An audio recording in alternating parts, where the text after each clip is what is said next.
Hi, I'm Aharon Rabinowitz here for RedGiantTV.com. In this episode of Red Giant TV, we're going to create the look of traffic way off in the distance, the sort of shot you might see in a movie where a character is standing on a high hill overlooking a mostly low-built city. Okay, maybe that's not the best verbal description, but you can see what I mean. I have to give major thanks to my wife on this one. When I showed her my original shot, which was a stylized version of this, she gave it the thumbs down. So I took some time to play around until I got something that I think looks pretty cool. Anyway, to create this look, I'll be using Red Giant Text Anarchy, a veritable toolbox of textacular tremendousness. Wow, you have no idea how many times I had to re-record that last line. Yeah. Some of you may remember, if you can remember way back as far as early 2008, the Text Anarchy was a set of plugins from Digital Anarchy. Since then, Red Giant acquired Text Anarchy, retooled it, revamped it, and released it into the wild. And now, thanks to those retoolers, revampers, and releasers, Text Anarchy is available for Adobe After Effects, Premiere Pro, Apple Final Cut Pro, and Motion. And with Text Anarchy, they've also included what was previously Digital Anarchy's Geomancy plugins, a set of particle systems for creating different shapes and lines. And it's actually one of these plugins that we're going to use to create our traffic pattern. And of course, if you don't have Text Anarchy, you can always download a free trial from the Red Giant software website so you can follow along. The same goes for every other Red Giant plugin that I use in this or any other tutorial. So here I am in After Effects in a composition that is 500 by 500 pixels wide. The composition is called Traffic Square. I also have a black solid that is the same size as the composition. I'll go into the timeline and I'll move down to the last frame of our composition. And then with the solid layer selected, I'll choose Effect, Red Giant, Grid Lines. As you can see, we now have some curvy lines in our composition window. Now, as I mentioned, Grid Lines is a particle system, but its parameters are very different than systems like Trapcode Particular or Form. Grid Lines creates lines that it animates moving around on a grid. I know that it doesn't sound that interesting, but it can create some pretty cool looking stuff if you're willing to get your hands dirty. In the Effects panel, get into the grid area and set the following parameters. Near the bottom of this area, set Show Grid to On. This allows us to see the grid over which the lines will animate. We're not going to keep that there permanently, but it's good to have it as a reference. Set the height and width of the grid both to 500 so that it covers the entire layer. Our layer is also 500 by 500, so it's a perfect match. Alternately, you could just use this option called Make Size Match Layer Size, which does exactly what it says. What can I tell you? Sometimes I just like to do things the hard way. It builds character. Set the rows property to 4, and then do the same for the columns property. By doing this, we've defined the size of the grid and the frequency of the lines in that grid. The end result being that the grid occupies the full 500 by 500 area, but the lines in that grid occupy much less of the layer because there are fewer grid lines spread out over more space. Now that that's done, turn off the option called Show Grid. And now we can close up the grid properties area as well. Next, go into the producer point properties. These are the settings that define from where particles will be generated.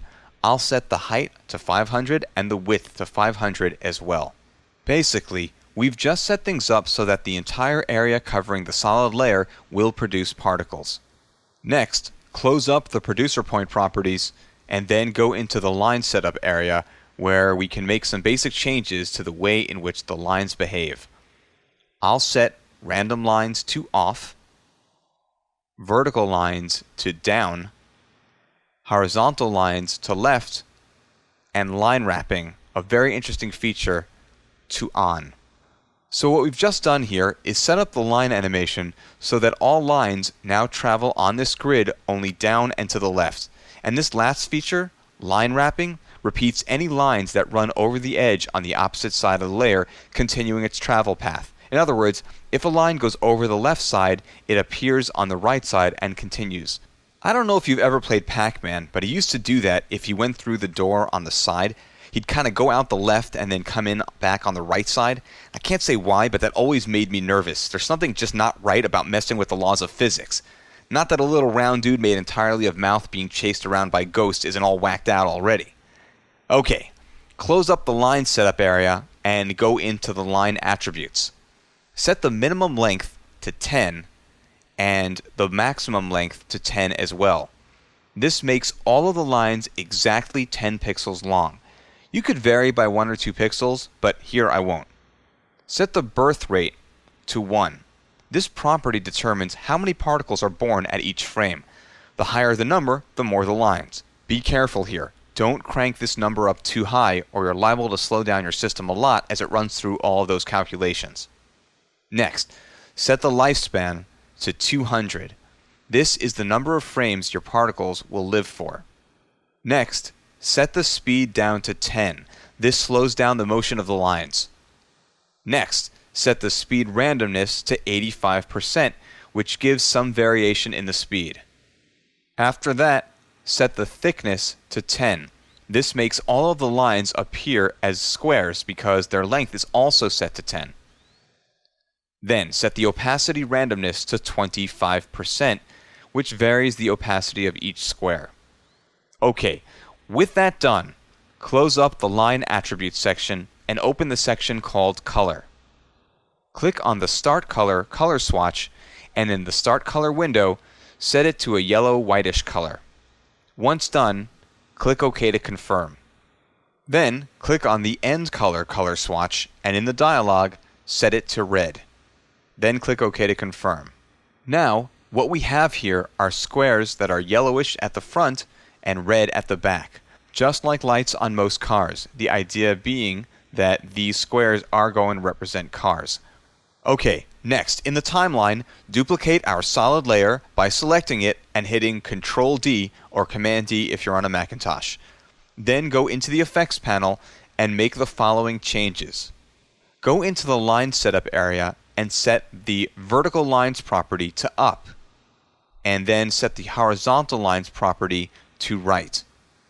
Then, with the layer still selected, choose Effect, Distort, Offset. This is a great effect for offsetting an image. It basically slides it off to one side and repeats it on the other. Normally the effect is not seamless. The edge of one side of a picture or video isn't usually a perfect match for the other. But in our case, if you recall, we turned on an option called line wrapping. And in essence, this creates a seamless edge that can be tiled over and over again. And we'll do that in a later step. But also, as an end result, if we use the offset effect as we slide it over, the image repeats so perfectly that there doesn't appear to be any edge at all. Anyway, I'm going to shift things over 10 pixels horizontally and vertically. So, set the Shift Center property to 260 for X, and then 260 for Y. Okay, we're done with this part of it. Next, I'm going to jump over to my traffic spread composition, and in the Project panel, I'll take my traffic square composition and I'll drop it into this one. Next, I'll make it a 3D layer by clicking on its 3D layer switch. Next, we're going to create a grid of these squares by duplicating the nested composition several times and then laying them out one next to the other. Normally, this would be a time-consuming operation, but we're going to use one of the tools in Red Giant PlaneSpace. Now, I won't get into it here, but I covered PlaneSpace in a recent Red Giant TV tutorial called Working with and Simplifying Complex 3D Projects. If you do a lot of After Effects 3D, I strongly suggest you watch that for hints on making your 3D projects easier to work with. Anyway, PlaneSpace is a great set of tools for creating complex 3D shapes from layers and arranging and distributing layers in 3D space, as we're going to do now. We'll use the plugin called Matrix Creator. So with our traffic square layer selected, choose Window, Matrix Creator. Then in the Matrix Creator dialog, set the distribution orientation to XZ axis, which means that we'll distribute the layers out over the X and Z axes. In other words, as if it were a floor. Next, set the dimensions property to 6 by 4, which means that the layers will be laid out in a grid 6 by 4, a total of 24 layers. Then, set the size of the grid space to 500 by 500, so that the Matrix Creator understands that we're dealing with layers that are all 500 by 500 pixels wide, and that it will put them one right up against the other. If we went with higher numbers, there would be a space between each duplicate. If we went lower, they'd overlap. Next, turn on the Repeat Layers property and set it to 23.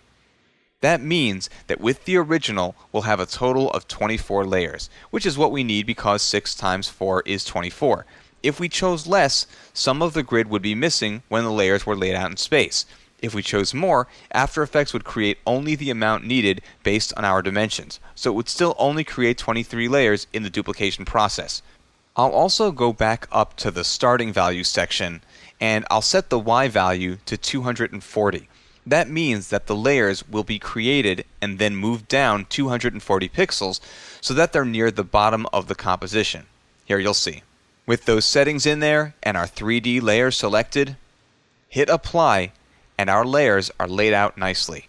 By the way, if you're wondering why I didn't just use the CC Reptile effect to tile the image over and over again, it's because that effect essentially makes the layer bigger, and eventually so big that After Effects runs into a wall with regards to RAM, where it just doesn't have enough available RAM to process an image that large. What we're doing here gets around that because After Effects is processing several smaller images instead of one giant one, which it handles with much less overhead. At least I've found that to be true. Don't you just love that techno speak? Let's get past it. Now, with all this done, if I scroll through time, you can see that we have squares going up and left and down and right. You'll also notice that until about the 6-second mark, the particles don't seem to reach their potential maximum amount. There's a long period of buildup. So I'm going to go to the 6-second mark, and once there, I'll hit B on the keyboard, which sets the beginning of the composition's work area. Then I'll right-click on the work area bar, and from the pop-up, I'll choose Trim Comp to Work Area. Now, because we've done that, the composition starts playing with the particles already in progress, as it were. Okay, next I'll add a new camera by choosing Layer, New, Camera. And in the dialog, I'll set it to the 35mm preset, and then I'll make sure that depth of field is turned off. Then I'll click OK to confirm the creation of the new camera. Then I'll truck back on the camera and maybe rotate or pan it until I have the look that I want. Next, I'm going to move over to my final shot composition, and in the project panel, I'll grab hold of the traffic spread composition and I'll drop it into this composition. I also have a black solid layer there in the background. With my nested traffic composition selected, I'll activate the rectangular mask tool and I'll add a mask like this. You may need to adjust the shape after you've created it. Then, in the timeline, hit F to reveal the mask's feather property, and then deactivate the constrain proportion switch for the mask feathering. Then set the Y feathering to 30, which makes the traffic seem to fade off in the distance. Next, choose Layer, New, Adjustment Layer. An adjustment layer is a layer that affects every layer below itself. So if you add an effect to that adjustment layer, that effect is applied to every layer below it. Next, with the adjustment layer selected, choose Effect, Stylize, Glow. In the effects panel, set the glow threshold to 15%, which gives more of the colors a glow, and then set the glow radius to 20, which spreads out the glow a bunch. Then with the adjustment layer still selected, choose Effect, Blur and Sharpen, Lens Blur. Oh ho ho, now that is starting to come together. Now I'm psyched. Next, let's add a new solid by choosing Layer, New, Solid. In the solid settings, set the name to Glow. Then, make sure it's the same size as our composition, and then get into the color picker and set the color to a deep orange-yellow color. Then click OK to confirm the color, and OK again to confirm the creation of the new solid layer. Then in the timeline, in the Modes column, set the layer's transfer or blending mode to Add. Next, using the rectangular mask tool, add a mask like so. Once you have the mask shape that you want, we'll need to feather the mask as well. So, as before, hit F to reveal the feather property in the timeline, and then deactivate the constrain proportion switch for the mask feathering. Then, set the Y feathering to 180, which creates a nice fall off for the glow. Do a RAM preview, and there's our traffic. Okay, this is pretty much it. But let's go for a few bonus points here. Choose Layer, New, Solid. In the solid settings, name it Color, and make it the same size as the composition. Then click OK to confirm the creation of the new solid. Then, with the color layer selected, choose Effect, Noise and Grain, Fractal Noise. I've used fractal noise in a ton of tutorials. It's easily the most robust effect that ships with After Effects. You can use it to create a ton of organic and non-organic stuff depending on the settings.